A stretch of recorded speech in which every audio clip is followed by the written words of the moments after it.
Contrary to what you guys all believe, I don't like losing my mind on stuff. We got more college basketball coming up at 7:45. There's a weird thing going on about Ohio State fans and just how in tune they are to Ohio State basketball. John Fan is going to join us at 8. He's one of the gems of Cleveland. I absolutely love him. Daryl is in for Tone today. So I lost my mind yesterday. I'm probably going to cringe through this audio. Owen is going to play this audio for you. Yeah, this is just a little bit of it because it was a long cringy point. A little sampling. All righty. This is about what was discussed 2 days ago on the radio station. Somehow Jalen Hurts got brought up. Oh, because Joe Giglio of 94 Sports Radio WIP in Philadelphia had brought up potential trades during the season. I mean, that's how crazy they get in Philadelphia about Jalen Hurts.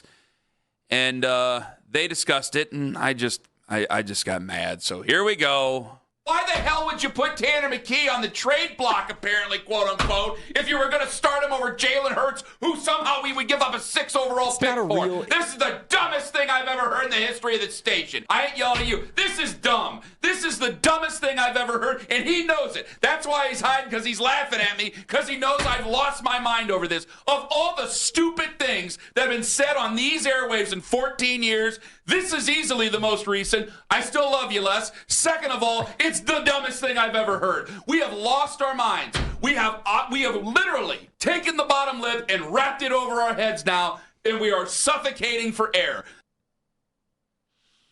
I don't like losing my mind like that. Everybody thinks I do. The pulling the lip over your face line was pretty good. Thank you. So I just want what I think is best for him. And it's not even, guys, I'll just be honest with you. I'll take the headphones off if you want me to. I'll talk fan to fan. I don't think any of these quarterbacks are going to be the quarterback for you in 2027. I don't. It doesn't mean I don't think what is fair, and I thought it was a ridiculous thing that they did with basically everybody, not just Shedeur, but everybody last year. That was asinine. 4 quarterbacks and all these other wide receivers that you couldn't even find reps for. He's throwing a ball, boys. Ask Daryl about it. You had this weird dog and pony show about Dylan Gabriel, which Daryl took hell for. I was one of the people to give Daryl hell for it. Daryl ended up being right about it. I got the headphones off right now, so I don't even know what you're playing on the air. I want to talk to everybody basically flat out, is that I've been called a lot of things just because I don't want any of these other quarterbacks. And my issue is that I don't want them to go any further into the hole trying to dig out of this problem. That's my thing. I am desperately trying to get them, just how I see it, even though they ain't going to do what I tell them to do, on the right track. That's all I'm trying to get them to do. And I am reactionary and nasty even about all this, about all these other quarterbacks where all it's been is this parade of losers that we keep getting brought up that are somehow going to take this team and make them palatable in 2026. And I don't believe any of it. There are a couple of guys that I might be open-minded. I've gotten so tired of talking about these guys and hearing about, well, Kenny, Sam Darnold, Kenny, Baker Mayfield, Kenny, this guy and that guy. I go, yeah, they went to competent organizations. They went to teams that had some talent on offense. They could compete now. I didn't want to be as mean-spirited as I was yesterday, okay? I heard what Nick had said, and my one big disagreement, and we're just going to disagree about this. I'm not going to go any further. I'm not going to get nasty about it, all right? I love Nick. I love Jonathan. I mean that sincerely. Words get away from us at times. Mean-spiritedness gets away from it. It's time to make a point. What I disagree with the most, Daryl, is Nick thinks there's talent outside the quarterback room. I do not. I don't. I think that they're so devoid of talent on that side of the ball. It boggles my mind. And I think Andrew Berry has a higher opinion of the players that he brought in on that side of the ball than the rest of the National Football League does. So the defense is great. The defense, I think, is a defense that can play in an AFC championship game. And I know I'm thinking the same thing. By the time you get the offense figured out, now your defense is going to have problems. Yep. Guys, I totally understand that. But when you've done what you've done on the offense, I got to see it before I believe it. All right? There's a lot of questions left out there with this offensive line. Your best wide receiver is Jerry Jeudy. He was a malcontent last year. Let's call it what it was. Isaiah Bond knows how to run one route right now. You have Harold Fannin Jr. Okay, well, it's going to be easy to box him out and take that away. When Quinshad Judkins was on the field, they knew you were handing the ball off. Now, hopefully that will change with Todd Monken to some degree, but Todd Monken isn't a wizard. So I have to look at the QB room and be honest with myself and go, are we just giving up more assets for these guys who, one, might not be able to handle the lack of talent that we have here because they went to situations that had more talent. And two, I cannot stress this enough, don't want to play for us. They don't want to do it. I'm already seeing it with the people on Twitter. Nate Copley, Ken, we've seen enough proof with all these other quarterbacks and all these systems. Yeah, and they don't want to play for you. They didn't want to be here. Kyler Murray, you weren't even a thought. Any of these other guys, Tua Tagovailoa, you weren't even a thought. You weren't even a consideration for Malik Willis. Nope. And we spent weeks arguing about Malik Willis. And every person reaches their point where I'm going, guys, we have to face the reality of the situation. It's gotten so crazy, I'm willing to, because I don't want to say nasty things about Ty Simpson. Personally, there's a lot of things to like, but I don't think that he would excel in this situation. And if we can get Ty on or we can get somebody from Alabama on, first question I'm going to ask him is, how do you convince me that you're the one that stops my losing of my mind slowly as a Browns fan? How are you the one to raise this organization up the prominence of what it should be for its fan base? And I think that a lot of people are thinking desperately about this because I got to put myself in this situation. I have a long memory, and I go back to 2021. If you guys were me, you'd be saying the same thing. If you guys were sitting there in October of 2021, and Daryl, you're jumping in. Lima would remember this. Owen definitely remembers this. And we're hearing some of the rumors about Houston. And Lima's like, oh, man, he'd be really, really good. He'd be really good. And I'm going, yeah, I don't know if I want to get into that business. I don't really know if I want to have that conversation with the fans about everything like that. And then having to have that conversation and then not wanting to make that trade and having everything happen and having to have all those different conversations and having the fan base basically give up on him from a time or two, except when he wasn't playing for the football team, and having all that play out. Can I just get somebody who I believe is going to give me a chance to, even if they're not good in 2027 or 2028, that we can have normal conversations about? Can we have normal conversations about how to take care of him? Can I have normal conversations about how does he take that next step? Can I have normal conversations about a quarterback that the entire fan base wants to like?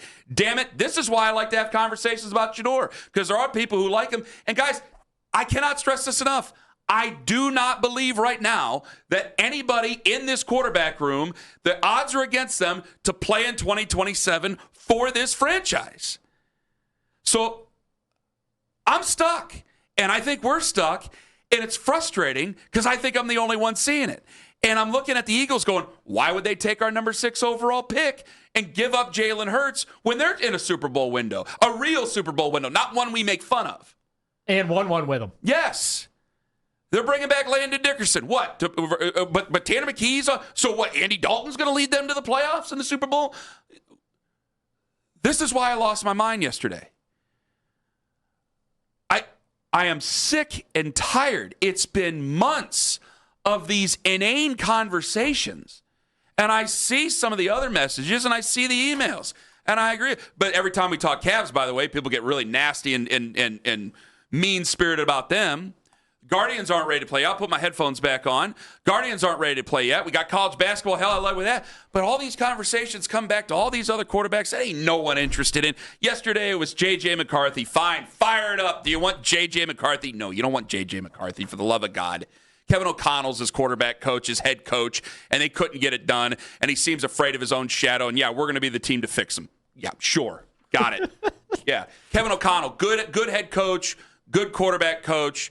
You have a general manager who just got fired, who's just a couple of notches analytically below us as far as the moves that he made with the Minnesota Vikings. But we're going to be the ones to fix J.J. McCarthy. Please get ready to dig in the hole and sit in the hole, because that's what we're going to be doing in 2026. Well, that's what they're doing right now in Brook Park.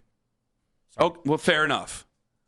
I'm not trying to sell you guys on 2029 or any of that other stuff. I'd like to get to 2027. I'd like to see where it is.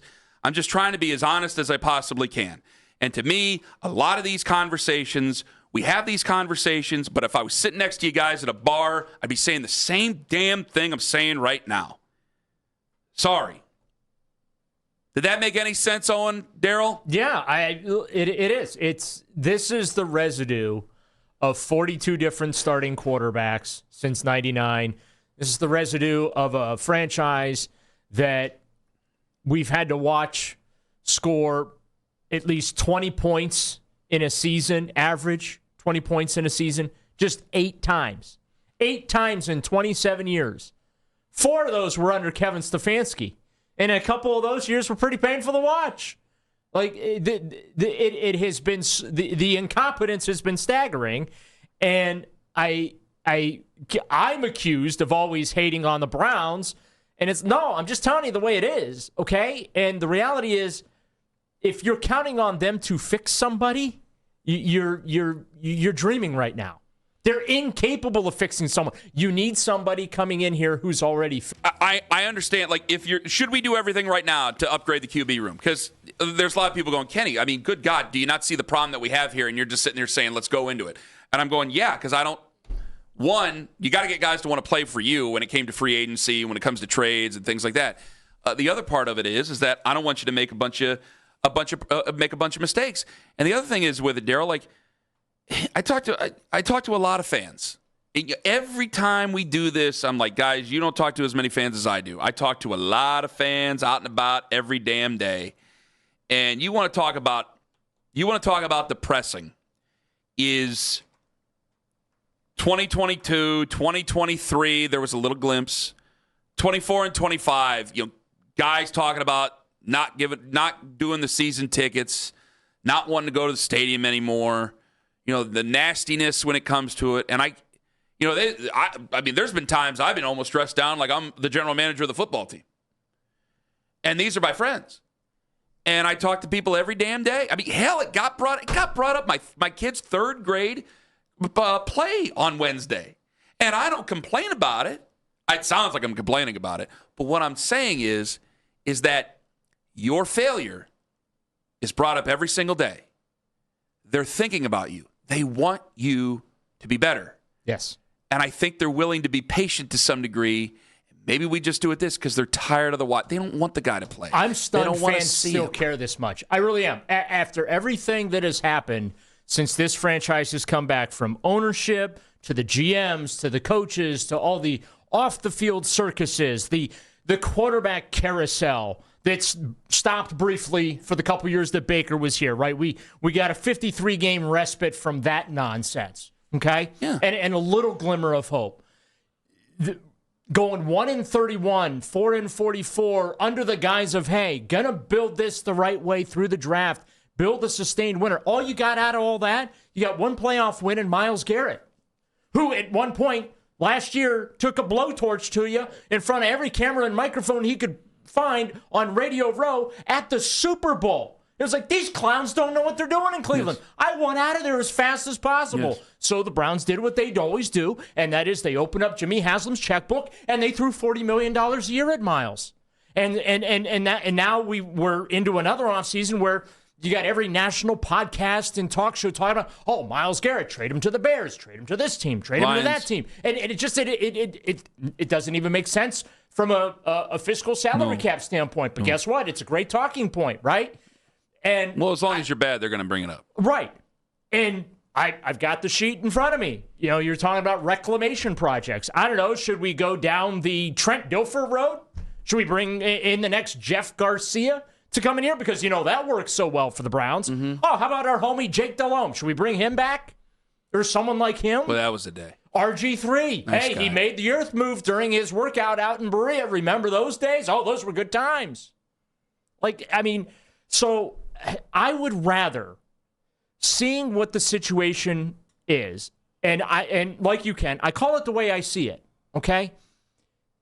I would just rather see if Shedeur Sanders can do this thing. I do see some upside there. There's a lot of polish that has to happen with that kid's game, okay? Mm-hmm. But he got a crash course in the National Football League last year. He was asked and expected to do a lot of stuff he was never asked to do by his own dad, who is an NFL Hall of Famer, Okay?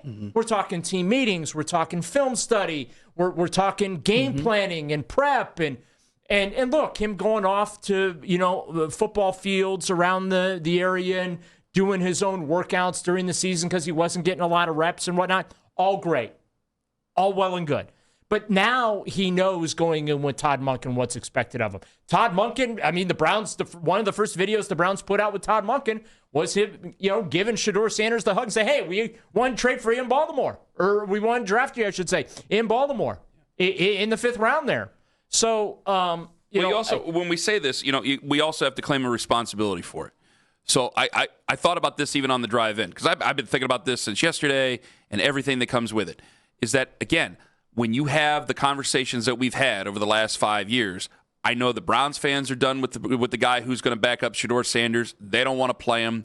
I don't think the Browns really want to play him. I think that we're going to do everything they can to make sure that Shedeur's almost handed the job.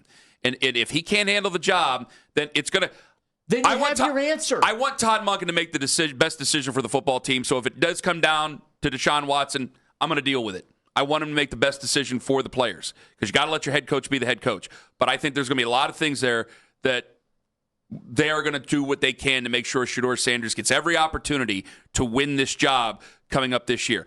And with that all being pointed out, because I'd rather have conversations about Shedeur and fights about Shedeur and online, all that other crap, than I would ever have with the last 4 or 5 years, anything we had with Deshaun Watson, where people just felt downtrodden about the team, didn't even like him, and there was a gray sky that's just always above you. That pointed out, I am ready for what comes. So if he goes out there and sucks up the room, I don't want him to, but if he goes out there and is throwing bad interceptions and doesn't have control of the offense and they're bad and he's bad. He's running like a chicken with his head cut off in the backfield. I promise you, I'm ready for the calls.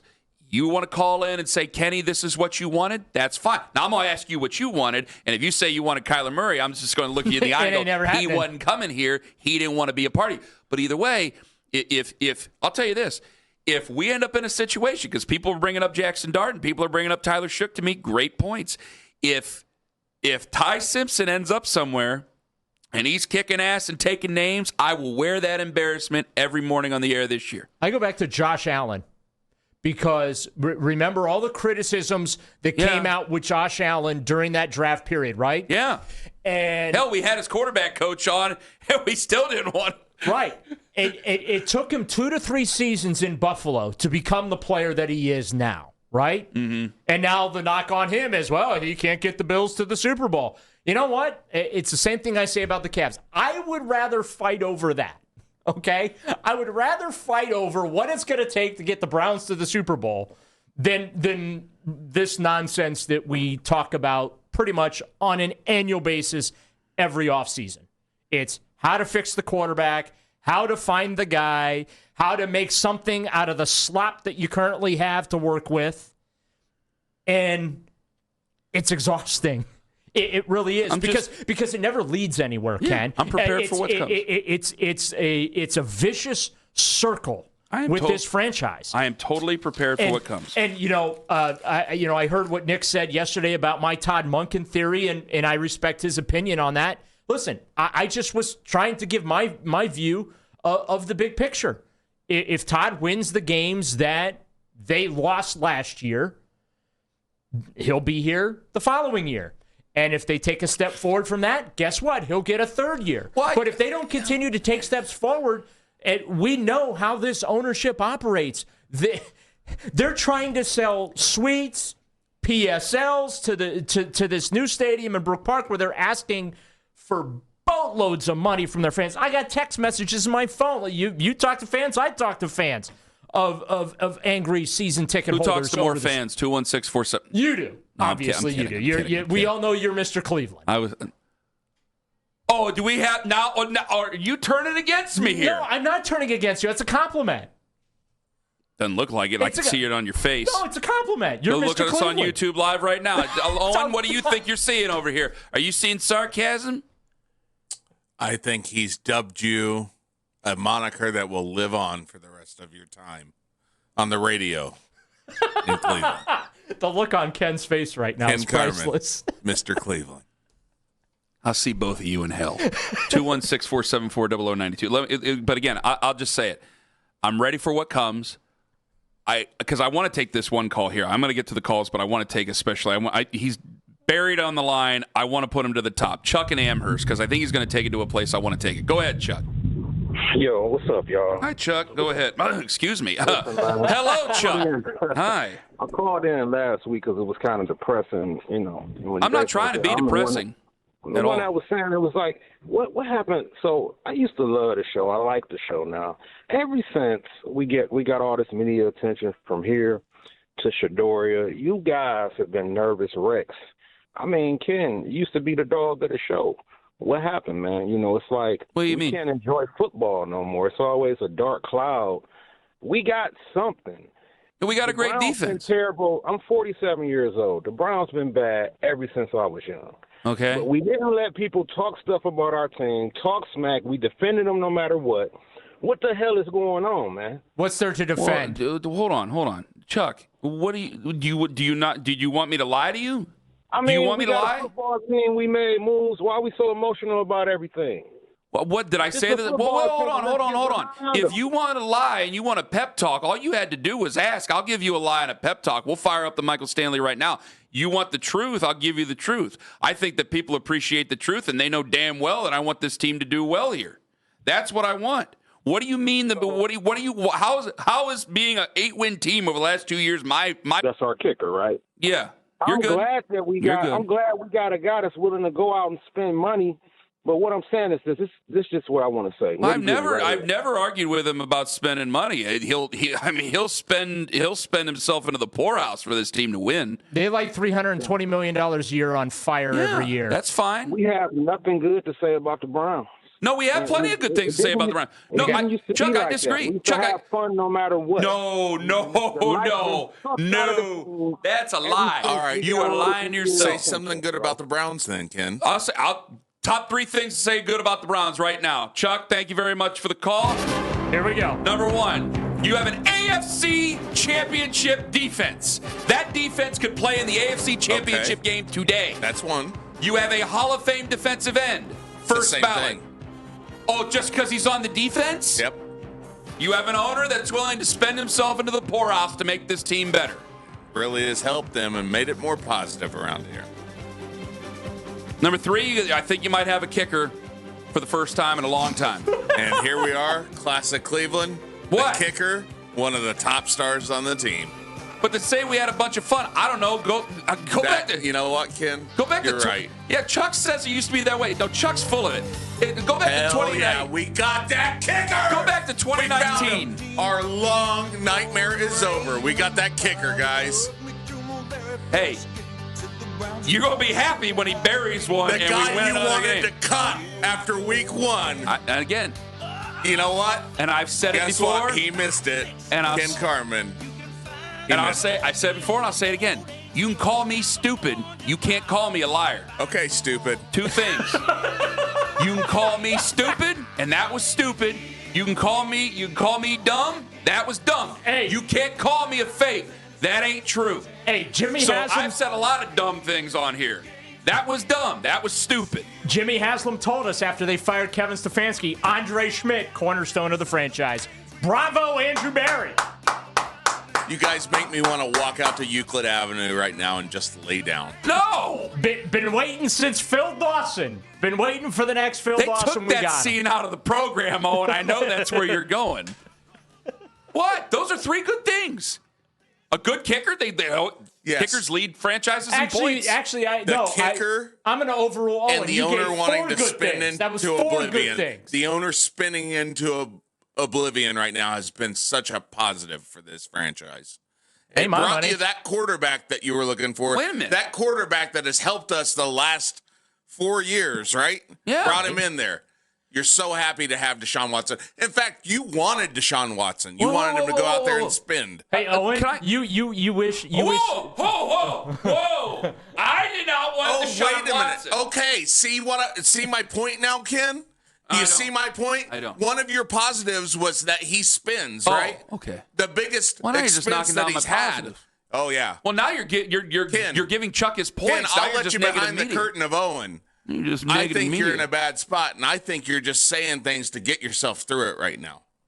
No, I believe I'm that. not saying you're being fake, but I'm saying you're trying to talk yourself into something that isn't a reality. I've lied to myself to make myself feel better.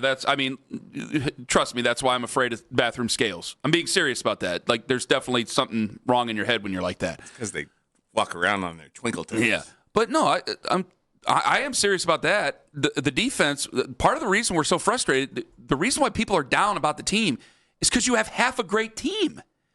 Guys, the defense is kick-ass.